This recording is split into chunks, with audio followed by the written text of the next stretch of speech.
Hold up. Technical faults. I'm big brain. I know what I'm doing. Hey there. Welcome to the stream. It's coffee time with Poptart, where I talk about things that I want to talk about because fuck you, this is my podcast. Well, it's more of a presentation, more of me just abusing old assets. But we don't talk about that. You know what we do talk about? We talk about me apparently now taking stabs at being a historian. I don't know why. Just that's just how it worked out. So, before we get started, introductions for those who don't know me. My name is Poptart. I'm a VTuber, I'm a coffee drinker, and I am a technology enthusiast. And while this presentation is going to be about the history of video games, I am not a historian by any means. In fact, this is probably my first tiny little dippery doodad into that field. And while I've made every attempt to keep the facts as accurate as possible, there are going to be parts of this that are going to skip over facts that you deem important or relevant, or are going to not lie about the past, but frame the past in a context that allows me to both tell the truth but gear it towards the narrative that I'm trying to say. And it's not that I'm lying, it's not that I'm trying to misinterpret the past, it's just with how convoluted the early history of video games is, and believe me, it is extremely convoluted. There are going to be times when I will have to say certain things in a certain way to push the narrative of what I'm trying to say forward, and while I'm not discrediting the achievements of those who pioneered video games, for the sake of efficiency and trying to say what I'm wanting to say, certain things will be said in certain ways that will make it seem like this is the full stop answer, but when I come across those points when I am trying to, when I am doing that, I will make you guys aware, at least to the best of my knowledge, that I am doing that and why I'm doing that, and so on and so on and so on, because, again, efficiency and all that jazz. But to that end, I have tried to be as accurate as possible. I am only one guy, however, so given that this isn't my primary job, I can only guarantee a certain level of accuracy as a result thereof. Any mention of persons, groups, locations, or intellectual property is done under fair use and has been framed and set up poorly. The following presentation does contain coarse language, and as a result, for legal reasons, I cannot advise anyone view this at any point in time for any reasons, because I don't want to have to sit down with your parents and say, yes, I said cunt, it's just sort of the context it was said in. I don't want to take responsibility for your actions, so if you're not old enough to buy alcohol without getting in trouble with the police, you probably shouldn't be here for legal reasons, even though I know I can't stop you. So, this presentation, I've been struggling to put it together for a while now, and it's because I've been trying to figure out exactly what it is that I'm trying to say, because recently, for those who have been watching my streams, you've figured out that I'm quite into D&D. I'm really loving Baldur's Gate right now. Like, I'm going to stream it later on today because I just love it so much. But even now, and before I started playing Baldur's Gate, I've noticed that there's been a growing level of misunderstanding or discontent when it comes to our expectations as gamers not being met by developers as a whole, and people seem to think that, oh look, my assets aren't lining up, hold up, hold up, podcast overlay, desk overlay, why is that, that's not supposed to be like that.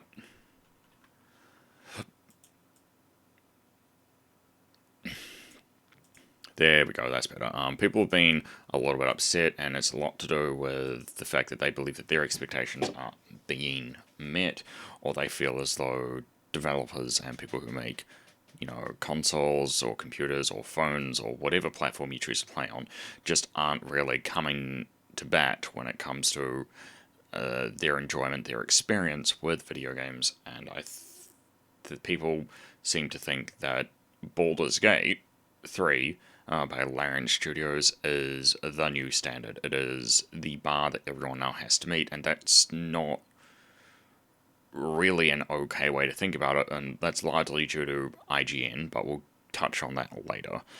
Before we can really touch base on, why that is, we need to go back into the history side of things. Now, again, I know I've already said this, but, the history of video games, it is quite large, and I've had to skim over a lot of it. So, if you're into the history of video games and stuff like that, and you'd like me to go in a bit more depth about a specific thing, or there is a particular video game or incident that you'd like me to look into, I'll take note of it, and, when I have some time, I will jump into it and, release a something, something, something, coffee time, something, something, something, I'm a depressed little bitch, and I'll release something on it. It probably won't be great, but, it'll be a thing, and I will cover the information I can find on it, and just give my 2 cents on it. So, when it comes to video games, it doesn't matter what platform you play on. If you're a console player, if you're a PC player, if you play on your phone, we are all gamers. But the key thing is that it's about achieving balance. And what we're balancing is a couple of points. The first thing we're balancing is the players, people who play the games. These are people like myself. These are people like you. These are people like your nan at home who plays Call of Duty, which is funny because all throughout COVID I saw people who were quite well seasoned. God damn, I love grinding my own coffee. Playing video games and doing quite well at it. And then we're also having the players' expectations balance alongside the developers' abilities. So, developers are people who make games, like write code, coordinate voice actors, and try to release a package that is the game that we expect to play, and then play that on the third point, which is hardware. So, like I said, these are things like your phones, these are things like your computers, your consoles, the servers that run your games, whatever piece of hardware or networking doodads that are required to launch and play and sustain your gaming experience fall under this category. And a game's success, even though we may not really think about it, is about how well are these 3 points balanced. And it's not always, or it's hardly ever a question of do they get everything in every single point right. It's about when they, it is about how well they can balance each point against every other point when they either don't really meet the mark the way that they're intending, or there is a reason that, a game is released incomplete, such as when a game's released and then requires patches. Do they then balance that process so that the players, when they play the game from developers... okay, what is your question?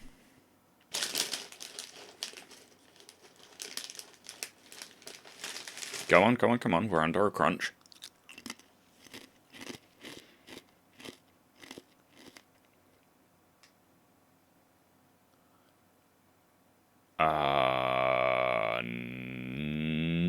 No. I can't say I've heard of Clown Week before.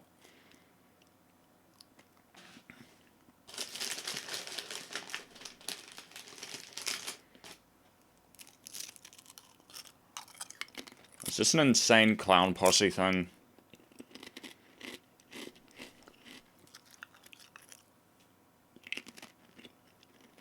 Oh, okay. No, that's fine.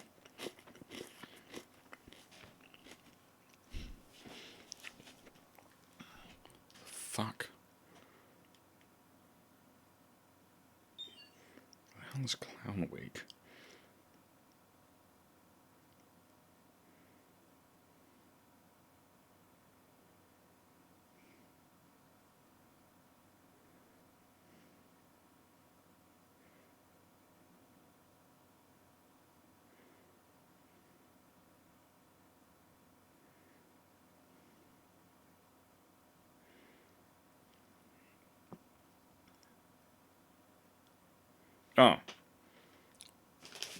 Yeah, no worries. Anyway, so it's all about how well do we balance our successes and failures so that the overall experience that gamers have is, still enjoyable, even though things might fall short on certain points for many reasons. And the first game that ever really took a stab at this was Tennis for Two, which, apologies for the low quality picture, but this is probably the best one that I could find. No, it's more I'm doing a presentation. Anyway, so if you look over here, you'll see what's called cathode ray tube monitor, and it's got a couple of little boxes here, and this was arguably the first. This was arguably one of the first modern video games that ever really released, and it wasn't supposed to be released to the public. It was just at the time, there were a couple of individuals who decided, let's release a video game. So it was developed for the Brookhaven National. Let's see, what was the actual name of it? Title. Sorry, I'm having to go through mountains and mountains and mountains and mountains and mountains and mountains of notes. Yeah, so it was developed by the Brookhaven Library. Fuck, I'm fucking up. I'm a professional. I'm a professional. And I'm doing this really badly. Yeah, so Tennis for Two is developed for the Brookhaven National Laboratory, not library. Why did I say library? I'm a dumbass. And it was originally just developed to entertain people who showed up for the open day, where they allowed people to come in and play not play video games, but just come in and see what the laboratory was up to, and maybe come in and sign up. And it was only really run for a couple of years. It was run in the 1958 Open Day and then 1959 Open Day, and it was then thrown into storage because it really wasn't, needed after that at that point, because they either moved on or decided that it wasn't relevant to the laboratory and what they were trying to do long term. The game was pretty basic and relatively simple. You're pretty much just using these two controllers here to bounce a virtual tennis ball from one side of the screen to the other side of the screen, and the objective was to not let it hit the floor. And it was actually very well received at the time. Mostly college students just tied into it. Sorry, it's just coffee, so good. And absolutely loved the shit out of it. Unfortunately, the original hardware, when it was looked at, when it was in storage, it unfortunately, due to either old age or other issues, it no longer functioned. So as far as I understand, as a result, the original setup, which was these controllers, that monitor, and then all of the computers it was running on, have since been scrapped and lost to time. It has, however, been recreated a couple of times, both by the original creators for an exhibition in at a later date, and then it's also been recreated by a fan as well. And you could argue, even though it was never meant to be released as a game, with it being the first modern interpretation of video games, it is one of the few examples I've seen where it has perfectly met every single point that a developer could hope to meet, both from meeting the player's expectations, from being able to run it on the hardware that it was intended to run on, and then packaging and releasing a product that functioned as intended on launch. And I've yet to come across a game since that's been able to lay claim to that. And it's not, and although it is arguably the one, if not the only example I've seen that's done this, there have been examples in the past where, through trial and error, a developer has decided to release a game as not exactly broken. I think that'd be a bit too mean, but they've released a game in such a way where it wasn't running how they intended it to run, but because of how it broke, they decided that it was more entertaining just to release it in a broken state, and it was, as a result, very well received by its fans and has received critical acclaim for many, many years thereafter. And I think that the only game I can come across that can claim that from that specific era in gaming is Space Invaders. Now, if you've never played Space Invaders before, it's a pretty simple game. You move this turret at the bottom of the screen from side to side, you shoot down incoming aliens, and the objective is to kill all of the aliens before they come down and kill you. Pretty simple, pretty great game. Love it. It's great. It is awesome. Problem is, when you actually look through the code, there is nothing to suggest that it was meant to play out the way that it did, because Taito, which is the company that actually released Space Invaders, they pretty much let the developer Nishikito do what he wanted with this. He got to develop his own hardware, put it in his own cabinet, which is what you're seeing now. This is the original Space Invaders cabinet that was released, and he pretty much just got to do what he wanted. And when he wrote and developed the code, and again, the only examples of the code that I've seen are one released from a MAME emulator, so it's hard to tell if the assembly code that they're running is the original code from this cabinet. But if it is anything like the original code, it was supposed to be stupidly fast from start to finish. The reason it's not like that is because the specific processor he was using, which was a Intel 8080, and if you don't know what that is, it's a very, very slow processor. It has maybe anywhere from 2 to 3.125 megahertz, and by today's standard it's not fast, but at the time it was pretty good. Even so, the reason it was slowed down is because that processor couldn't handle drawing every single sprite that was on the screen and having them run at full tilt.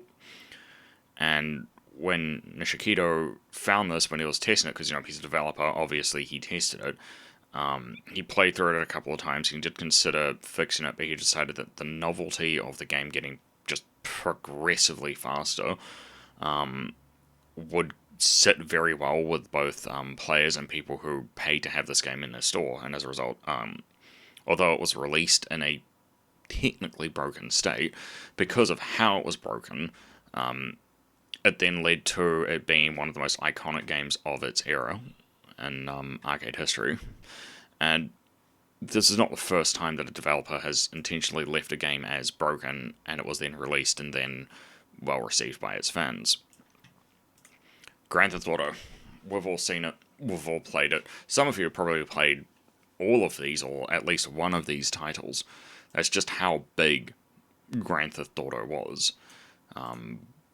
But this game was fundamentally built on a coding error. If you've never seen this before, and I honestly wouldn't be surprised if you did, this is a game, or at least the early versions of a game that was going to be released. Let's see, where is the by DMA Design for the Sony PlayStation, DOS, Windows 95, the Sega Saturn, and Nintendo 64. And it was a game called Racing Chase, where you would commit a crime, you'd try to get away from the cops, and then the cops would chase you down.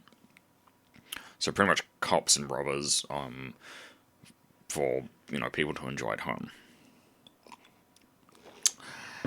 Problem is, this game had a bug in it, and the bug was, you see where this car is here, well, this police car, it was supposed to follow at a distance behind the car that you were driving right now.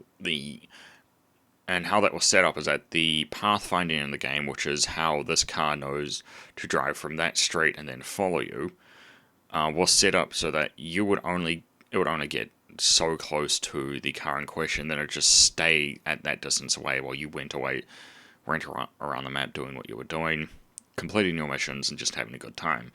The problem is the game got confused when the pathfinding was running and thought that the barrier was actually inside of the car itself, which then caused the car to be ran off the road multiple times. Now, when this was run through testing, the beta testers, although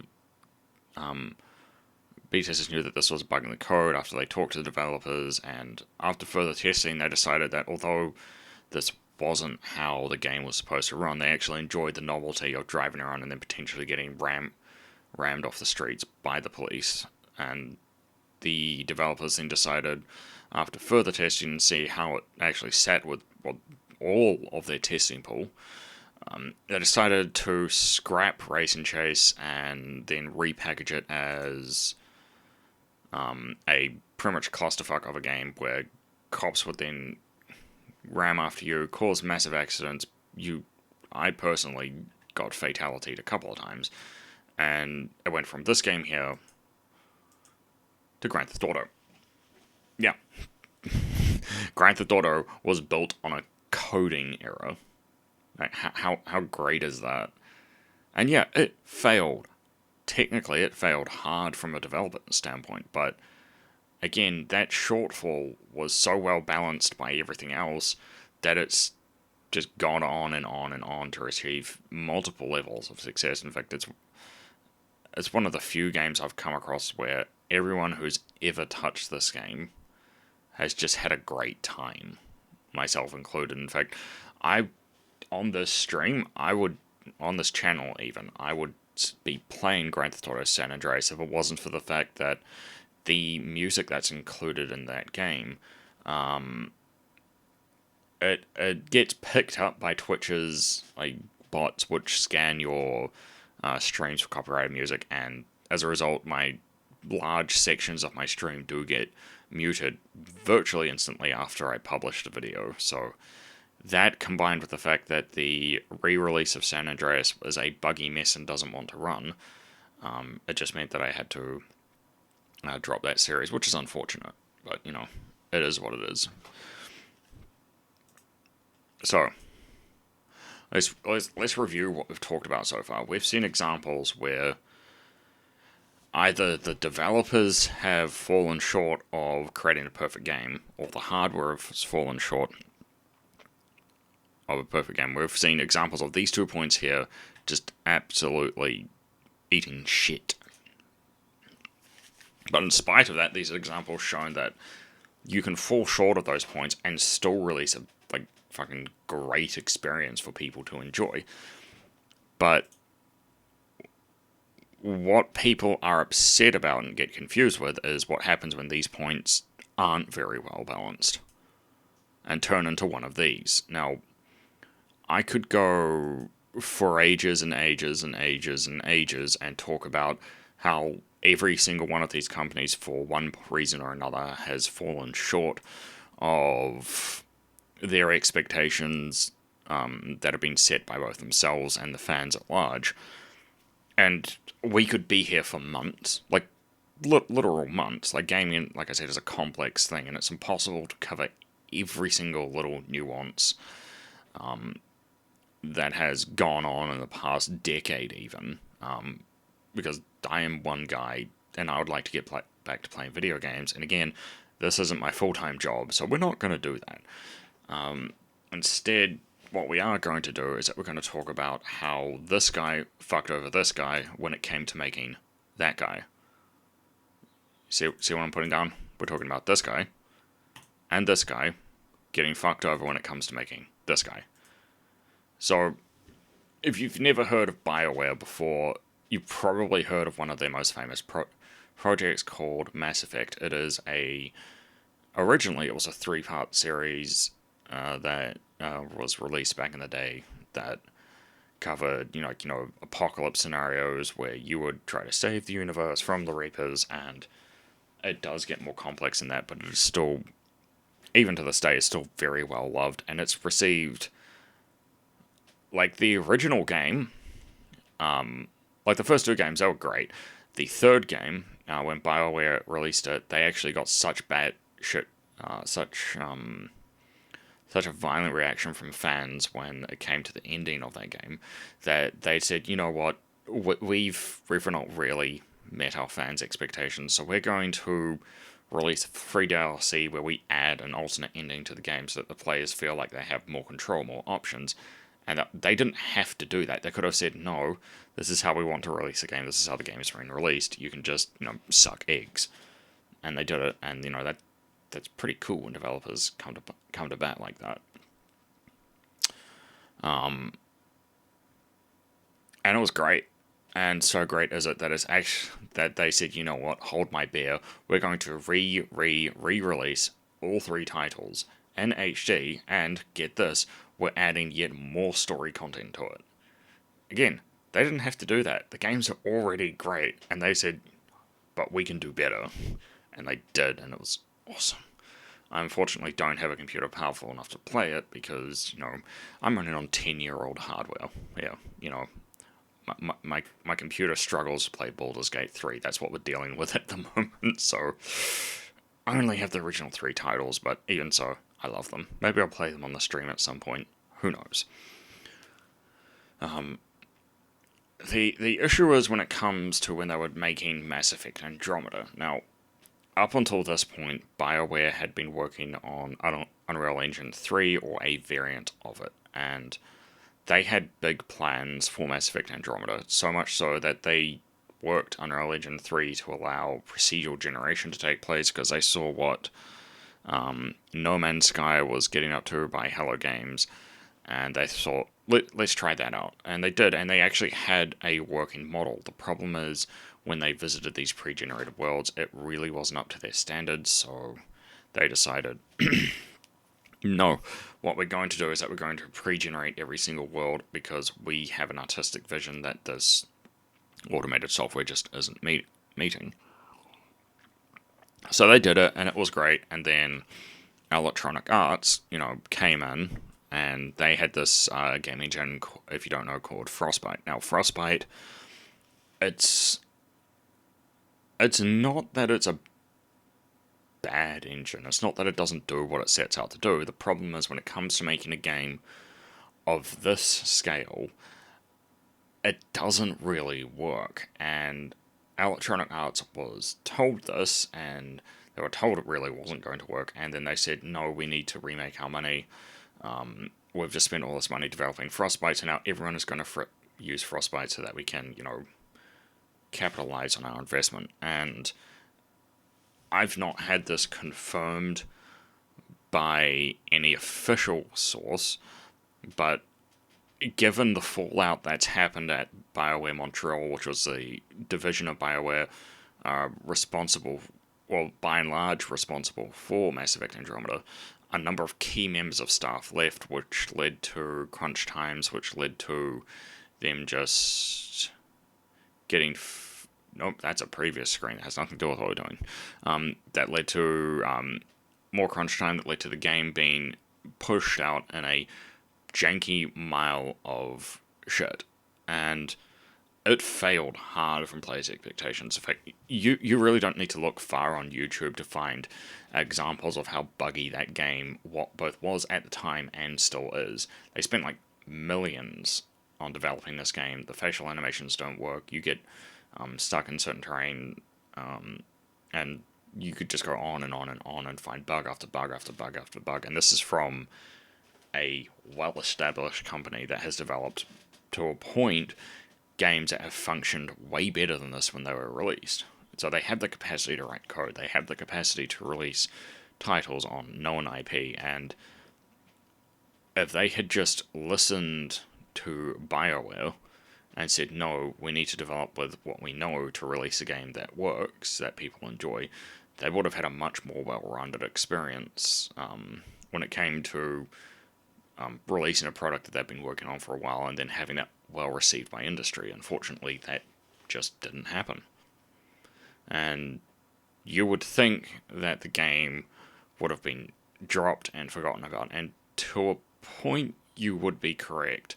When you look through the game and play it, and then look through some of the documentation surrounding it, there were plans to develop DLC for this game. You're going to bring the Turians back. No, not Turians. You're going to bring one of the factions from the old game back. There's going to be additional places to explore, and there was going to be a significant expansion to Mass Effect Andromeda. Problem is, it never really got that way because BioWare, again, were hammered by EA, who were more focused by making money rather than releasing a title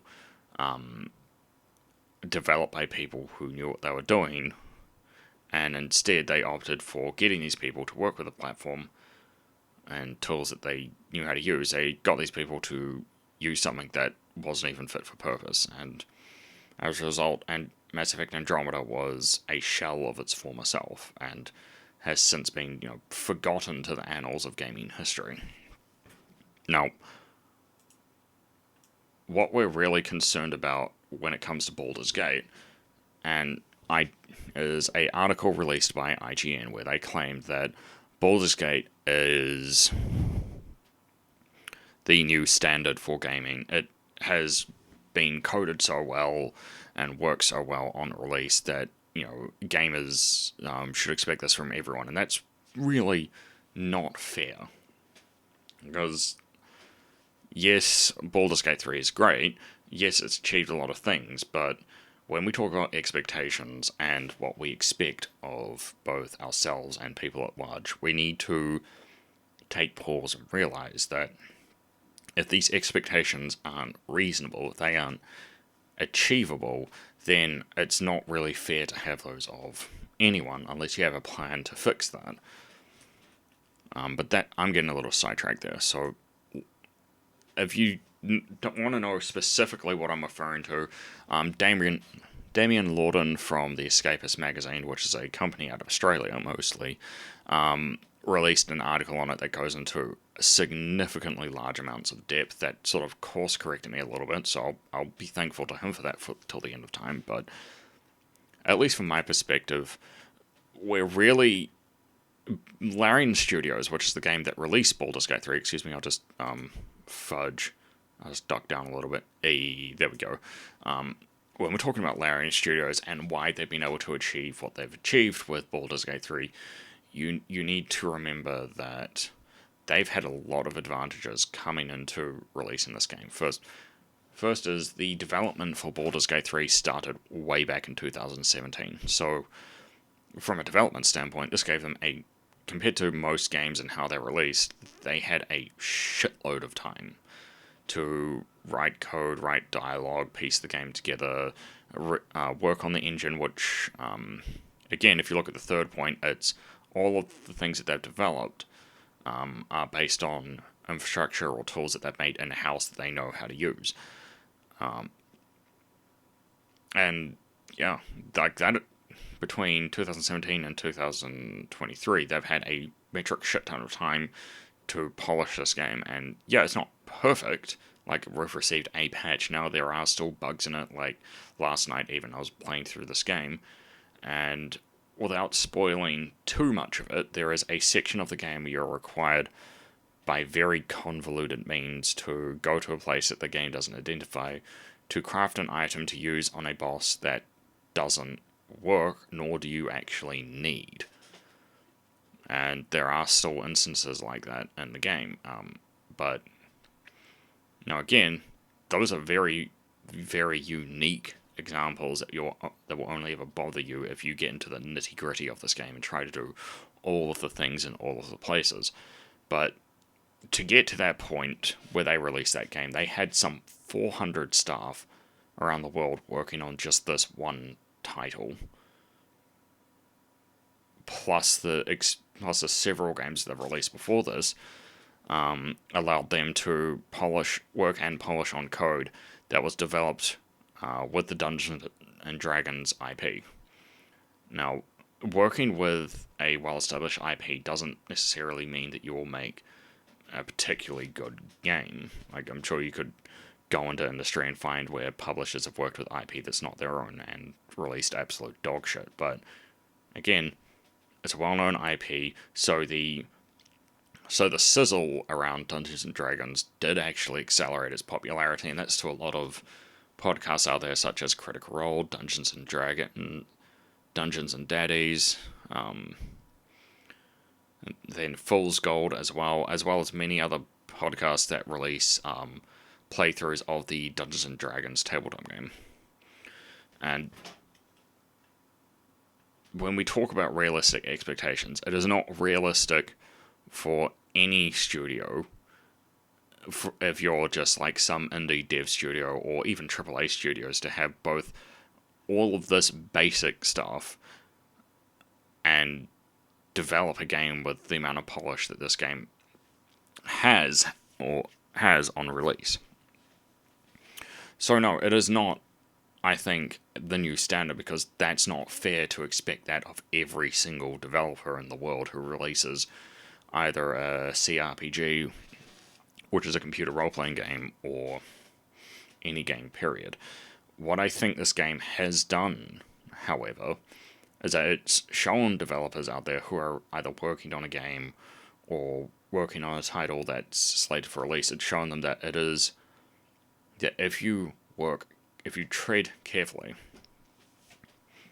it is still possible to release a title that is well balanced, even though it may not be perfect, but it's still possible to release a well balanced game that runs on the hardware that it's supposed to, and is well received by players. And as a result, it serves less as the new standard expected of developers, and Larian Studios, with the release of Baldur's Gate 3, have just,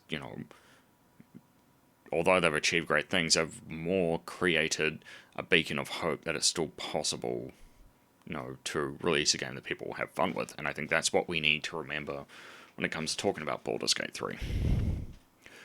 So, whether it's a well-established title or a game that's just coming out, just note that Baldur's Gate 3 isn't the end-all be-all standard, and maybe when a game is released in the future, you'll look back on this video and either feel hope that as a developer that it's still possible to release your game even though it may not be the way you intended it to be released and have it enjoyed by fans, or maybe when a game doesn't function the way that you expected on launch, you'll be a little bit more understanding because there are things going on in the background that may have prevented that from being so. Anyway, my name is Poptart. I am a video game streamer, amateur historian, full-time dumbass if you talk to that one guy at work. I play the video games, links are on the screen. If you want to find the links, however, in chat, you can type in ! Links at any time. I am active on Twitter and Twitch, not so much on TikTok, although I do hold an account there. And until I see you later on, goodbye for now.